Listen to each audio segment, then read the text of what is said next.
오늘 예레미야가 말씀 1장 2장 말씀 볼 텐데요. 내일과 내일 모레까지 우리가 예레미야 통독을 하는데 오늘 그냥 핵심 메시지, 예레미야의 중요한 메시지를 나누는 것으로 대신하려고 합니다. 예레미야가는 예루살렘 멸망과 성전 파괴 직후 지어진 다섯 개의 애가 편을 이렇게 모아놓은 것입니다. 애가의 저자는 예루살렘의 멸망을 보고 엄청난 고통을 느낍니다. 그리고 깊은 영적인 고뇌에 빠집니다. 이런 고뇌와 이 슬픔이 1장과 2장, 4장에서 슬프다라는 이 표현으로 그 시를 시작하고 있습니다. 이 슬프다라는 것이 바로 히브리어로 에카라는 이런 표현입니다. 이 표현 우리식으로 말하면 아이고 어쩌나, 또 전라도 말로는 오메 어찌였을까 이런 느낌이라고 보시면 될 것 같습니다. 그런 탄식으로 보시면 됩니다. 장례식에서 곡하는 것과 같은 그런 표현이 바로 에카입니다. 공교롭게도 이 에카라는 이 음가가 우리식으로 말할 때 또 한자로 슬픈 노래라고 말하는 에가라는 그 말과 비슷한 음역을 가지고 있어서 예레미야 에가라고 이렇게 제목을 달고 있습니다. 그런데 전통적으로 이 에가의 저자는 예레미야라고 이렇게 알려지고 있습니다. 하지만 오늘날의 많은 학자들 사이에 이것은 굉장히 회의적이고요. 왜냐하면 그의 강력한 근거가 어디냐면 에가를 이해하는데 굉장히 중요한 내용과 또 이렇게 예레미야가 저자가 아니다라는 강력한 근거와 매우 관련이 있습니다. 그것은 예레미야 에가는 백성들의 죄가 예루살렘의 파괴의 원인이라고는 말합니다. 하지만 백성들에게 손가락질하고 비난하기보다는 그들의 고통을 훨씬 열정적으로 표현하는 것에 집중하고 있습니다. 이게 왜 강력한 근거가 되냐면요, 이제 예레미야 40장부터 44장까지가 이제 멸망하고 나서 포로 가운데 들어갔을 때 그때 예레미야의 심정을 표현하는 게 예레미야 40장부터 44장까지 내용인데요. 그때 예레미야의 태도와 신념은 뭐냐면 하나님은 결코 이것은 이 심판은 과도한 게 아니다, 매우 정당하다라는 것을 강조하거든요. 근데 그 강조점과 예레미야 에가의 이 강조점이 좀 다르기 때문에 저자가 다르다라고 이렇게 말하는 것입니다. 우선 예레미야가 아니면 예레미야 에가가 성경은 아닌 것이 아닌가, 이런 것으로 근심할 필요는 없습니다. 왜냐하면 성경의 저자는 하나님이시지 사람 저자가 중요한 게 아니기 때문에 그렇습니다. 누구더라도 하나님의 말씀이 임하였다면 그건 성경이기 때문에 그렇습니다. 중요한 것은 하나님의 공의로운 심판을 인정하면서 하나님께 항변하는 에카, 그리고 미칠 것 같은 감정을 처리하는 에카, 그리고 혼란을 표출하는 에카, 이게 성경에 속한다는 것입니다. 에가는 인간의 고통에 신성한 의미를 부여하고 그리고 그 모든 것이 성경 안에 들어오게 해주는, 그리고 그것이 성경에 속하는 하나님의 놀라운 성경입니다. 이 의미가 무엇인지 여러분 이해하는 건 신앙생활에서 굉장히 중요합니다. 오늘날 많은 그리스도인들이 놓치고 있는 부분입니다. 저는 교회가 문화가 된 이들을 보게 됩니다. 교회의 많은 활동이 이제 기계적인 반복이지 더 이상 아름다운 변주로 느껴지지 못하는 많은 신앙인들을 만나게 됩니다. 그들이 사실 상담을 해도 대부분 많은 분들 이미 답을 가지고 있습니다. 그렇게 해야 하는 거 다 알고 있죠. 답은 다 알고 있죠. 그런데 저의 경우에는 이런 말을 하게 되죠. 그런데 자기 생각에 몰입되어 있고 기도와 말씀에 대해서 굉장한 부담을 가지면서 꾸역꾸역 하고 있는 이들을 만나게 됩니다. 안 하는 이들 대부분이지만 또 그것을 억지로 해내는 사람들도 보게 됩니다. 자신에게 온통 집중되어 있기 때문에 자기 연민에서 헤어나오지 못하는 신앙인들을 종종 만나게 됩니다. 하나님의 공의로움을 인정하지만 그래서 정답은 말아요. 성경은 그렇게 말하고 있죠 라고 말하지만 하나님 앞에서 에카를 하지 못하는 신앙인들을 저는 많이 보았습니다. 하나님 앞에서 에카가 안 되는 것입니다. 하나님이 자신의 혼란을 들으시는 분으로, 나의 미칠 것 같은 감정을 다 들어주시는 분으로, 그런 선하신 분으로 주목되지가 않습니다. 성경으로 답을 하는데 하나님은 느끼지 못하는 신앙, 기도는 하는데 하나님 앞에서 진짜 우는 법은 모르는 신앙인들을 굉장히 많이 만났습니다. 끊임없이 자신을 느끼지 우리의 믿음과 기도의 대상은 의식하지 못하는 상태의 신앙, 계속 자기 감정은 너무 많은데 하나님은 느끼지 못하는 그런 신앙인들을 만난 적이 있습니다. 그리고 제일 하나님의 말씀을 아무리 많이 들어도 결코 들리지 않는 영적인 상태를 보게 됩니다. 다 알아요. 하지만 제 상황은 좀 특별한 것 같아요. 다 알아요. 하지만 제 배우자는 절대 안 돼요. 다 알아요. 하지만 다 해봤어요. 안 되던데요. 이렇게 말하는 사람들 많이 봤습니다. 모든 것을 알고 모든 것을 해봤는데 안 된다는 말을 되뇌입니다. 결국 자기가 경험한 것에 옴짝달싹하지 못하고 굉장히 하나님은 딱딱하고 도무지 내가 어떻게 흔들 수 없는 그런 인색한 분, 정말 친밀감을 전혀 느낄 수 없는 분으로 남아있는 그 신앙생활, 그렇게 신앙을 하는 이들을 본 적이 있습니다. 저는 그들을 치료하는 해결책이 에카에 있다고 믿습니다. 에가서를 봐야 됩니다. 예레미야 에가에서 진짜 그 깊은 의미를 알아야 됩니다. 좀 여러분이 저는 하나님 앞에서 우는 법을 배웠으면 좋겠어요. 하나님 앞에 항변도 하고 내 안에 처리되지 않는 감정을 주님께 쏟아놓고 그분 앞에 엉엉 울 수 있는, 그것이 어떻게 신앙 안에 확보되어 있는지를 알았으면 좋겠어요. 에가가 어떻게 끝나는지 한번 봐볼까요? 흥미로워요. 5장 19절이에요. 여호와여, 주는 영원히 계시오며 주의 보좌는 대대에 이르나이다. 지금 성경다운 결말을 맺을 분위기죠, 그렇죠? 굉장히 성경은 이렇게 끝나는 게 좋아요. 여호와여, 주는 영원히 계시오며 주의 보좌는 대대에 미치리이다. 근데 바로 뒷절 20절로 22절은 우리의 눈을 의심하게 만드는 성경의 결말이에요. 이렇게 말합니다. 주께서 어찌하여 우리를 영원히 잊으시오며 우리를 이같이 오래 버리시나이까.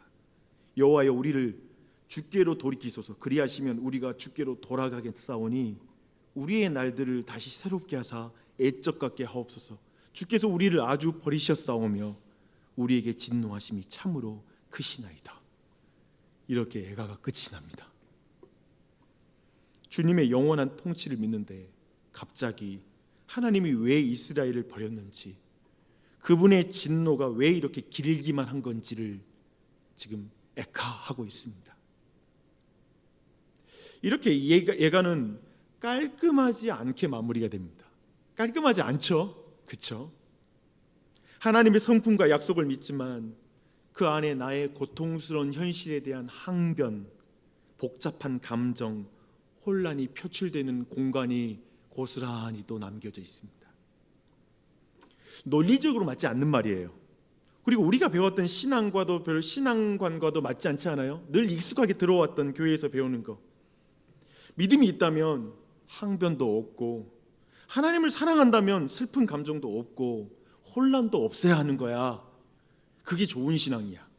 너 하나님 지금 이렇게 혼란이 있고 항변하는 건 너가 지금 제대로 안 믿어서 그래 라는 이런 말들이 많이 있죠. 하지만 그렇지 않습니다. 핵심은 이것입니다. 하나님의 공의로운 통치를 믿음 속에서도 여전히 느껴지는 모든 감정과 혼란, 항변을 통해 지금 예레미야 에가서의 저자는 생생하게 하나님을 만나고 있다는 것입니다. 이걸 놓치지 마십시오.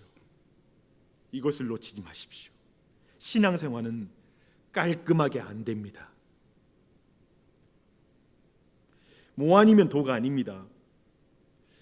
자꾸 깔끔하게 정리된 상황으로 여러분의 행복한 신앙생활을 구가하려고 하지 마십시오.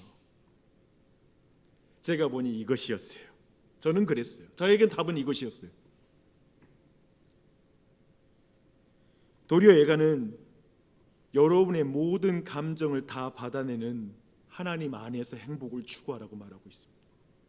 깔끔하게 정리된 상황으로 행복을 추구하는 게 아니라 모든 문제투성이이고 깔끔하지 않는 인생 속에 하나님 안에서 그분 앞에 모든 걸 토로하면서 그분 안에서 행복을 추구해라.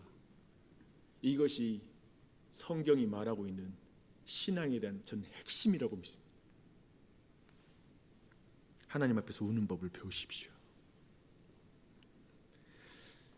지금 여기까지 봤을 때 깔끔한 논리를 원하시는 분들은 정리가 안 될 수 있습니다. 새벽에 와서 기도하면 다 해결될 것입니다 라는 걸 기대하시는 분들은 괜히 왔다 싶을 수 있어요. 괜찮습니다. 여러분 좀 정리되지 않아도 그대로 좀 두십시오. 애가는 답을 아는데 혼돈으로 결론이 납니다. 사실 신자의 삶에서 느끼는 혼돈을 적나라하게 드러내고 있습니다. 여기 있다 밖에 나가면 혼돈스러운 거예요. 삶이 만만치 않은 거예요. 그 정리되지 않은 마음으로 이제 예레미야 애가의 가장 두드러진 주제를 볼 차례가 됐어요. 이제 준비가 굉장히 잘 돼 있어요. 3장 19절로 33절을 읽을 차례입니다. 흥미롭게도 분량적으로 애가의 중심 부분, 여기가 약간 경첩이라고 보시면 돼요. 경첩을 가지고 있는 이 부분에 애가의 핵심 메시지가 지금 들어가 있습니다. 저는 여기에 답을 알면서 하나님 앞에 울 수 있는 공간이 만들어지는 비밀이 여기 안에 있다고 믿습니다. 19절 보게요. 3장 19절 제가 읽겠습니다. 내 고초와 재난 곧 쑥과 담즙을 기억하소서. 내 마음이 그것을 기억하고 내가 낙심이 되오나 이것을 내가 내 마음에 담아두었더니 그것이 오히려 나의 소망이 되었사옴은 여호와의 인자와 긍휼이 무궁하심으로 우리가 진멸되지 아니함이니이다. 이것들이 아침마다 새로우니 주의 성실하심이 크시도소이다. 내 심령에 이르기를 여호와는 나의 기업이시니 그러므로 내가 그를 바라리라 하도다. 기다리는 자들에게나 구하는 영혼들에게 여호와는 선하시도다. 사람이 여호와의 구원을 바라고 잠잠히 기다림이 좋도다. 사람은 젊었을 때에 멍에를 매는 것이 좋으니 혼자 앉아서 잠잠할 것은 주께서 그것을 그에게 메우셨습니다. 그대의 입을 땅에 티끌에 댈지어다. 혹시 소망이 있을지로다. 자기를 치는 자에게 뺨을 돌려대어 치욕으로 배불릴지어다. 이는 주께서 영원토록 버리지 아니하실 것이며 그가 비록 근심하게 하시나 그의 풍부한 인자하심에 따라 긍휼히 여기실 것임이라. 주께서 인생으로 고생하게 하시며 근심하게 하심은 본심이 아니시로다. 이 3장은 굉장히 중요한데요. 예레미야 저자는 욥기의 탄식, 아까 읽었던 부분 보시면 욥기를 보는 것 같잖아요. 욥기의 탄식 가져오고요, 시편에서 애가를 또 가져오고요, 이사야서 53장에서 종의 노래의 많은 내용을 가지고 옵니다. 논증이 근데 너무 흥미로워요. 자신이 이 고통의 최종 책임이 죄를 범한 백성에게 있다는 걸 인정하는 거예요. 그래서 고통을 내 마음에 그냥 담아두겠다, 거기에 잠기겠다고 말해요. 그렇게 인식하면서 하나님의 심판을 받아 마음에 담아두었습니다. 그런데 21절에서 그것이 오히려 소망이 됐다는 독특한 말을 해요. 심판을 받아들였는데 오히려 그것이 나에게 소망이 되었다. 무슨 말일까요? 이 말은 하나님이 하나님과의 언약을 깨뜨린 백성을 포로로 흩으셨다면 오히려 그것에 희망이 있습니다라는 걸 발견해버린 거예요. 놀라운 일이에요. 왜냐하면 하나님은 인자와 긍휼이 무궁하심으로 백성들이 완전히 진멸되지 않을 것이고 그것이 오히려 소망이 된다는 거예요. 하나님의 언약을 지키지 않은 것으로 이스라엘 백성을 이렇게 흩으셨다면 하나님은 선하사 그 언약을 결코 완전히 깨뜨리지 않을 것이기 때문에 그 언약으로 인하여서 그 백성을 결국엔 다시 불러서 구원하실 거라고 믿어버린 거예요. 한마디로 예레미야가 저자는 하나님께 모든 걸 걸어버린 거예요. 이 상황이 하나님 손에 있고 그렇다면 하나님은 선하기에 결국 이 상황에서 날 건질 거예요. 26절을 보십시오. 사람이 여호와의 구원을 바람이 잠잠임이 좋은데 그렇다면 27절 멍에를 매라. 30절 치는 자에게 뺨을 돌려 치욕으로 배불리라. 우리는 궁극적으로 우리의 멍에를 진짜 매시고 치욕을 당한 분을 알고 계십니다. 잠잠히 모든 형벌을 대신 감당하신 주 예수 그리스도를 우리는 믿습니다. 그래서 우리는 인생에게 고생하게 하시며 근심하게 하심이 주님의 본심이 아닌 것을 알고 있습니다. 그래서 그 상황 속에서 우리는 우리의 모든 감정을 주님께 토로할 수 있습니다. 하나님 안에서 울 수 있습니다. 이 모든 것이 하나님의 허락하심 속에 있음을 믿습니다. 이 모든 일이 하나님의 통치 아래에 있음을 믿습니다. 어떤 일도 하나님의 다스림을 벗어날 수 없습니다, 주님. 그런데 왜 이렇게 비참하고 슬픈지 모르겠습니다. 왜 이렇게 내 인생은 이렇게 고통스럽습니까? 하나님, 왜 이렇게 가만히 내버려 두십니까? 하나님, 그러나 주님은 선하십니다. 예수님이 나를 위해 멍에를 대신 매셨고 그분이 대신 죽은 건 내가 알겠습니다. 근데 내가 너무 아픕니다. 이런 기도 좀 뒤죽박죽이죠, 그렇죠? 이해 안 되시죠? 어떻게 이런 기도가 같이 가능해? 믿으면 그런 기도가 왜 나와? 가능해요. 하나님은 선하세요. 하나님은 그 감정 다 받아내 성경으로 기록해 놔버린 거예요. 그것까지 신성하다. 내 앞에 우는 울음은 거룩하다.